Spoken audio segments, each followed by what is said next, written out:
One of the most insidious forces keeping professional women trapped in underearning isn't a lack of ambition, talent, or even opportunity.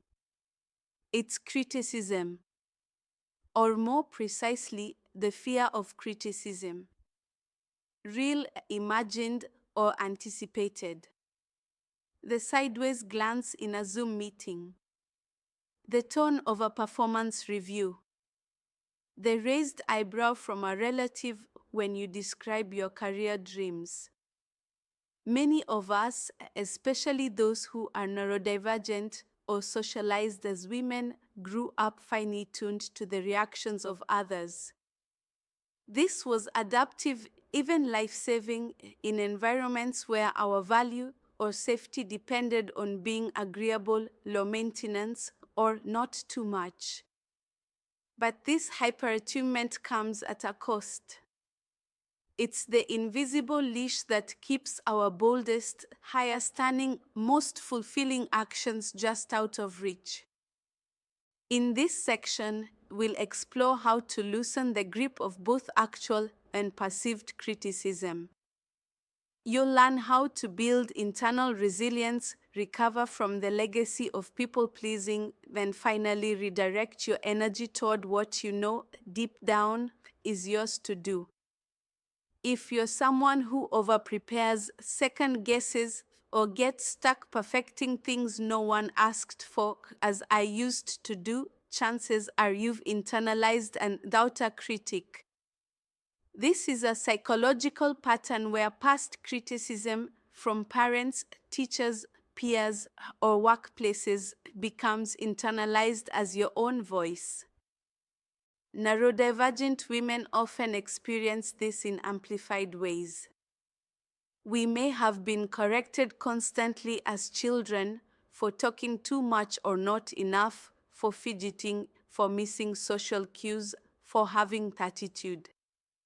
By the time we reach adulthood, our minds have been wired to scan for danger even when none is present. The result: underearning becomes a kind of self-protection. If you stay small, you're less likely to be criticized. If you undercharge, you won't be accused of being greedy. If you overdeliver, no one can say you're not worth it. But this strategy is a trap. As Barbara Stanny notes, in overcoming underearning, the pain of staying the same must become greater than the fear of change. And make no mistake, staying stuck is painful. You've just gotten good at tolerating it. One of the most potent antidotes to the fear of criticism comes from Rachel Jane Groover's work on energetic presence.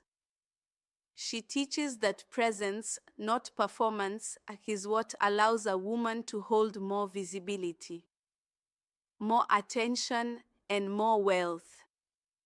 Criticism feels especially dangerous when we haven't yet built the capacity to stay grounded in ourselves while being seen. Presence doesn't mean faking confidence. It means staying embodied and centered even when someone else's opinion feels sharp. Rachel Jane Groover invites women to shift their energy from the head to the body, from anxiety to awareness. This is especially important for neurodivergent women who may dissociate under stress or struggle with sensory overwhelm. Returning to the breath, softening the belly, and anchoring awareness in the pelvis helps reset your nervous system, then reclaim your power. When you learn to stay with yourself in the face of discomfort, criticism loses its sting. You become less dependent on approval and more loyal to your own knowing. Then there's a separate difficulty that needs to be named plainly. Many neurodivergent women face a double bind. You may mask to fit into professional environments and then feel inauthentic. Or you may unmask and then face microaggressions, misunderstanding, or even direct hostility. This double bind can lead to hypervigilance, the state of constantly watching yourself through someone else's eyes. And in this state, bold career moves feel unsafe. Even small things like speaking up in a meeting or setting a boundary around your time can feel like jumping into a pit of snakes.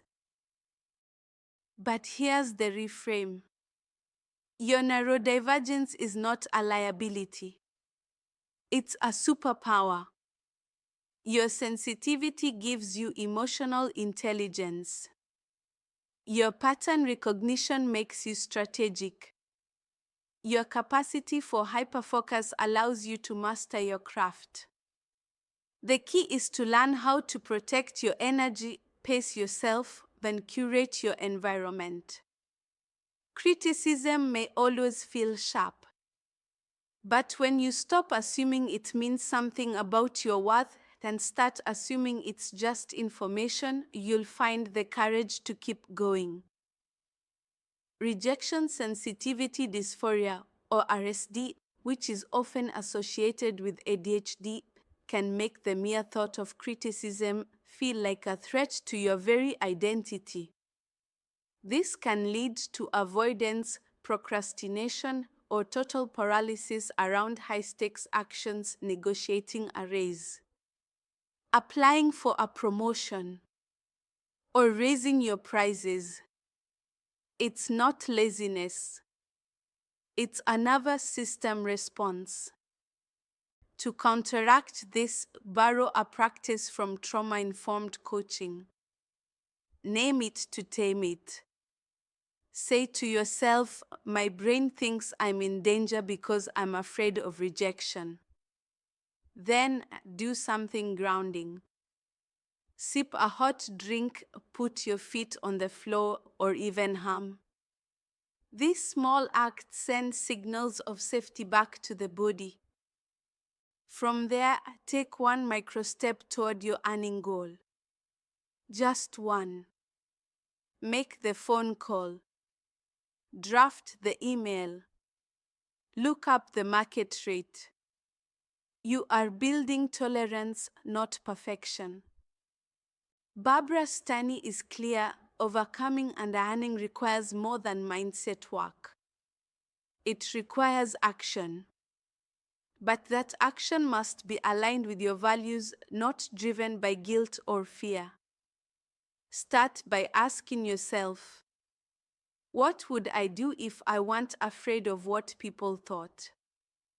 Seriously, write it down. Say it out loud. Then notice what your inner critic says back. That voice isn't you. It's a ghost. You can acknowledge it, thank it for trying to protect you, and then move forward anyway. Recovery from underearning is not about fixing yourself. It's about redirecting your gifts. The world needs your vision. Your company needs your ideas. Your clients need your leadership. But none of that can happen if your energy is tied up trying to preempt criticism. What you resist rules you. What you face, you can reframe. Reflective exercise. In the Module 3 PDF or in your journal, write on the following questions. 1. When have I let the fear of criticism shape my decisions, big or small? 2. What messages about money, ambition, or visibility have I internalized from others? 3. How do I tend to react internally and externally when I feel judged? 4. What personal strengths or gifts have I downplayed to avoid being too much? Stretch goal. Your 7-day criticism cleanse. For the next 7 days, do one thing daily that exposes you gently to possible judgment. Examples: speak up in a meeting without over-preparing. Post a bold opinion on LinkedIn or social media. Say a thank you when someone compliments your work instead of deflecting. Send a pitch or raise your rate. Track your body's response and journal about what actually happened. The goal isn't to be fearless. It's to learn that discomfort is survivable, and sometimes it's the exact sign that you're moving in the right direction. Join me in part 8, where you will achieve quantum competence by reframing what competence means for you and create a new definition for yourself.